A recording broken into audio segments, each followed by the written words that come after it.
Hello, magandang umaga. Magandang umaga sa inyo mga suki. Andito na naman ako. Maghahatid sa inyo ng sari-saring kwento sa tindahan ni Inday. Maghahatid ako sa inyo ng sari-saring kwento ng customer,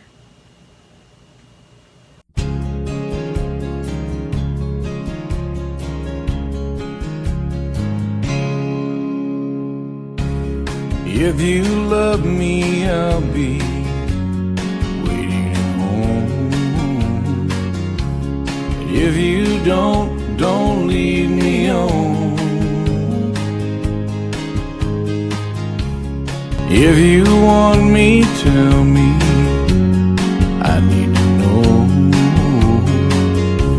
But if you love me, don't let me go. Hi. Let's have kwentuhan. Walang customer. So, kwentuhan tayo. At sa mga sa istorya rin ng sa tindahan yung uutang sa'yo. Okay, uutang.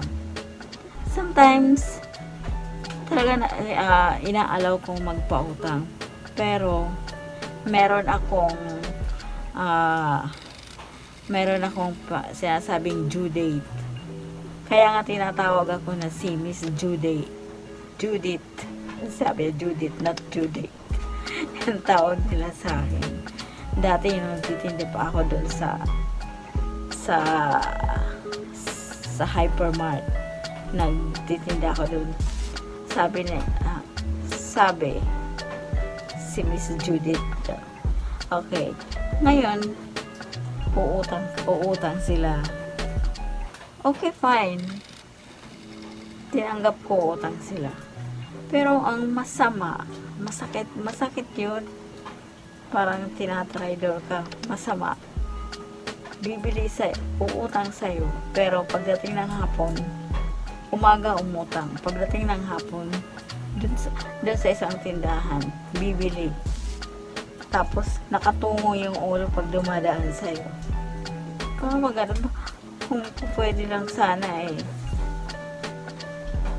batuhin mo kung kinakailangan. Pero no, hindi ko gagawin yun. Kaya ang sa akin lang, bahala na si Batman kung ano ang mangyayari sa kanila. May asawa ng Diyos, pagdating naman ng bayaran, nagbabayad. Pero meron, inutang na nga, tapos pagdating ng bayaran, may denial pa. I-deny, hindi ako kumuha niyan. My goodness, dalawang mata ko na at saka nadinig ko kung pwede lang, may CCTV lang ako.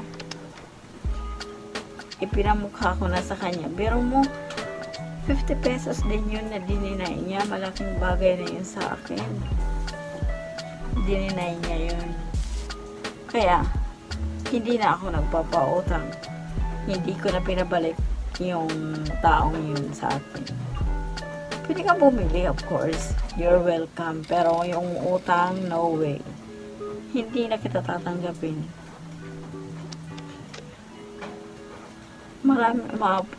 Minsan mga denial, tapos sasabihin ano raw ako,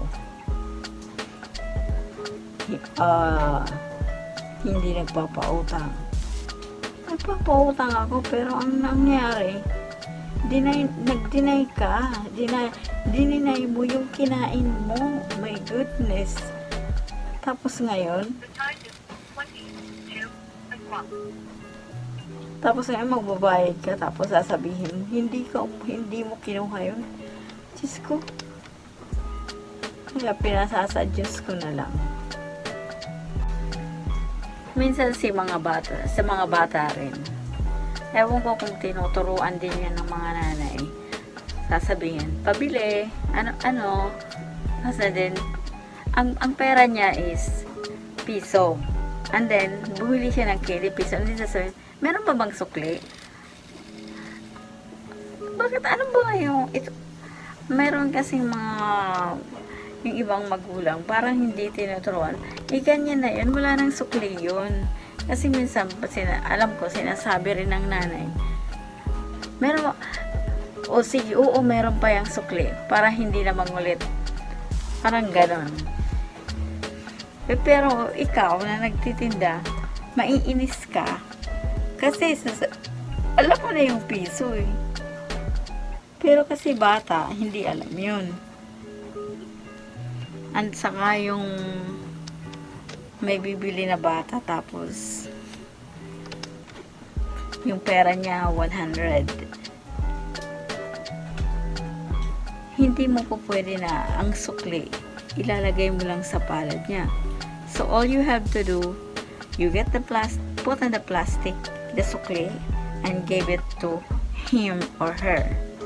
Kasi kung hindi mo gagawin yan, babalik yan, sasabihin kulang. Kasi sasabihin, o di kaya minsan, ang mga bata ngayon, mga wise.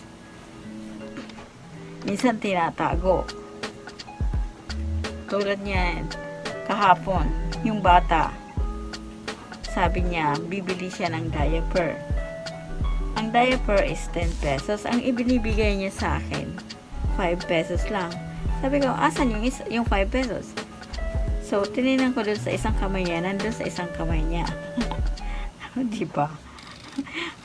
Ang mga bata ngayon, very wise.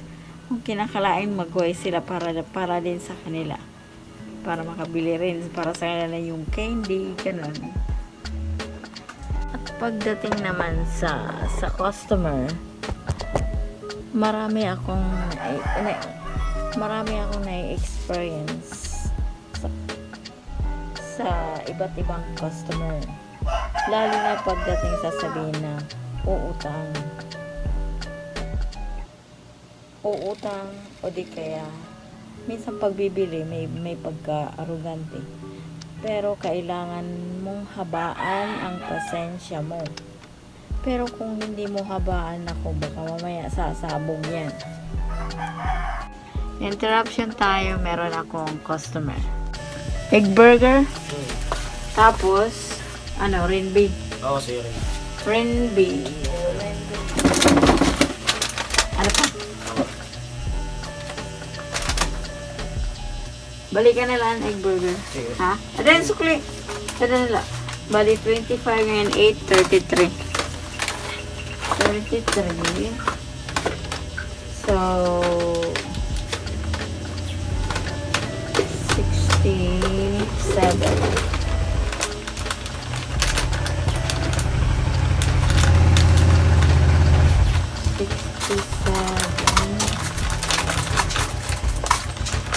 Nakay kapag chat mo ako ba? 12. Yeah. So, yeah. Balikan na yung mga egg burger. Lutoon ko pa.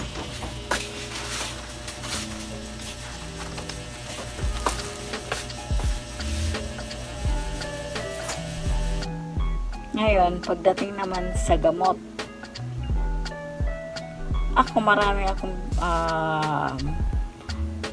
maraming klase ng gamot ang tinitinda ko. Yun nga lang, pagdating sa ibang gamot na kailangan na talaga ng medyo mataas ang presyo dahil nga mataas din ang presyo lalo na pag branded. Isang beses may bumili, sabi ba naman ng gano'n eh, hindi to fake. Hala, bakit ako bibili ng fake? Bakit may gumagawa ba ng gamot na yun na fake? Sabi, oo. Pues, hindi ako magbebenta ng fake na gamot kasi ako rin gumagamit. At saka, hindi ko alam, basta doon yun sa leading store yan binili, doon sa leading drug store yan binili, sa Mercury Drug. At bakit sila magbebenta ng peking gamot? Diba? Hindi. Kaya minsan ang taong napaka yun nga lang, isa yan sa mga consequences. Isa yan sa mga consequences sa sari-sari store. Na kailangan mo siyang, kailangan mahaba ang pasensya mo. Pag hindi, wala. Pag wala kang pasensya, kung kung paiiralin mo yung sinasabing init ng ulo. Ito pa, pagdating naman sa mga bata, yung bata bumili sa akin ng ice pop umaga. Ngayon, yung bata inuubo. Tapos, sumugod dito yung lolo, sabi, huwag mong pabibilhan yan yung apo ko ng kasi inuubo yun, nagsusuka. Sabi ko, hindi ko naman control yun eh. Dapat kayong mga magulang ang may control dyan. Hindi yung may tindahan. Diba? Hindi yung may tindahan ang may control. Bakit ako ang pagsasabihan na wag mong pabibilhin yung batang yon. Kalibutan ko man, di ba? Malay ko. Kaya maraming bawat araw, maraming istorya ang nangyayari sa tindahan, sa customer. Minsan may pupunta dito, sasabihin, ate, oo, pwede umutang. Okay, utang. Hanggang sa sinabi na parang binablockmail ako. Sabi ko, kasi naglaps na yung utang niya. Ngayon, sabi ko, kailangan nyo na akong bayaran. Sabi, nag-refuse siya. Sa susunod na lang daw kasi sa sahod. Okay, fine, sa sahod. Ngayon, pagdating ng oras na sasabi niya na sa sahod, dumaan siya.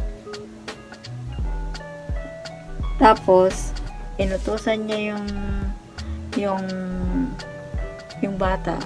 Sabi, ate, daw, kung pwede daw ano ba yun? Kumbaga makadagdag ng utang. Sabi ko, hindi na ako magpapautang. Dahil mawawalan ako ng puhunan pag puro ko utang. Tapos, sabi, bumalik yung lalaki, yung tao na yun na nag-approach yung umutang, bumalik. Sabi pa naman gano'n, uy, pautangin mo ako. Hindi mo alam kung taga saan ka. Bakit? Paano bang meron? Anong connect kung taga saan ako? Sabi niya, taga Tubigan, maaram ako. Alam ko, taga Tubigan ka. So, ano ngayon, taga Tubigan ako? Ano bang connect? Di ba, uutang ka? Ayoko na magpautang. Kaya different stories in everyday. Kailangan mong kailangan mong lumaban. Kung baga sa gyera. Kasi kung hindi ka marunong lumaban pagdating sa ganitong trabaho, wala. Lulubog ka. Lulubog ka. Pagpairalod mo yun. Kaya, maraming istorya sa sari-sari store. Sari-saring istorya. Meron din yan yung tungkol sa bote ng beer and soft drinks. Bibili ng beer. And then, dahil nga malapit lang naman ang mga bahay. So, hindi ko hinihingan ng deposit.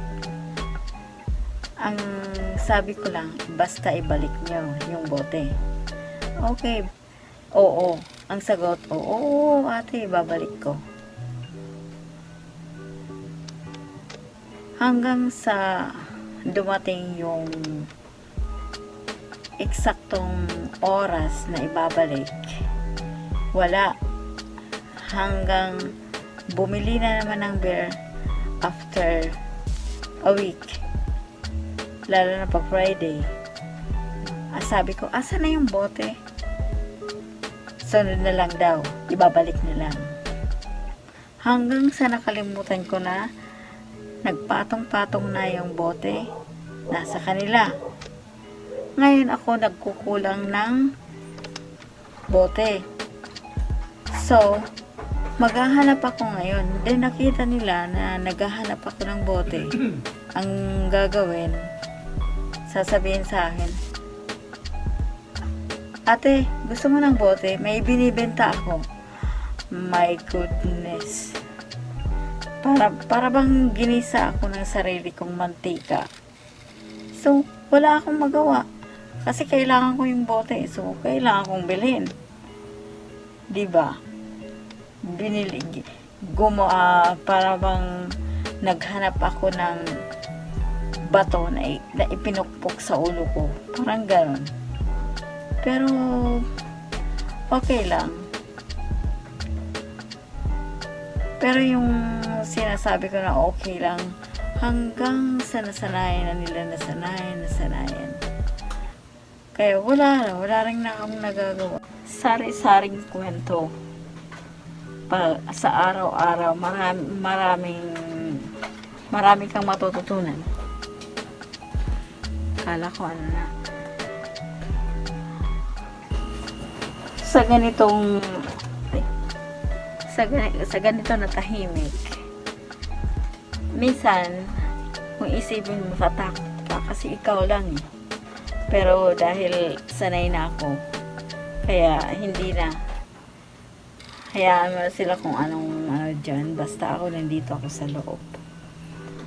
Nakalak naman ang gate ko, so no need to worry.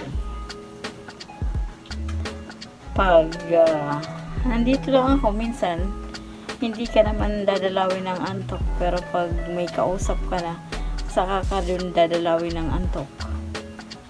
So ang mangyayari, anong gagawin mo?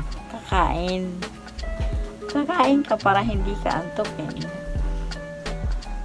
Pero ayoko naman kumain ng kumain. Tiyan mo naman ang katawan ko, taba na ako. Dati hindi ako mataba.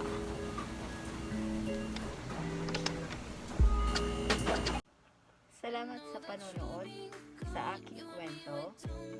Ang mga kwento ni Inday sa Sari Sari Store. Salamat sa inyong lahat.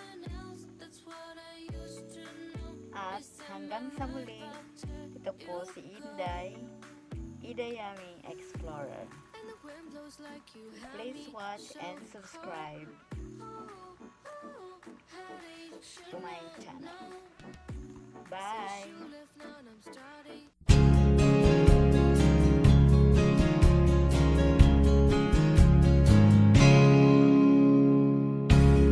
If you love me, I'll be waiting at home. If you don't leave me on. If you want me, tell me. I need to know. If you love me, don't let me go.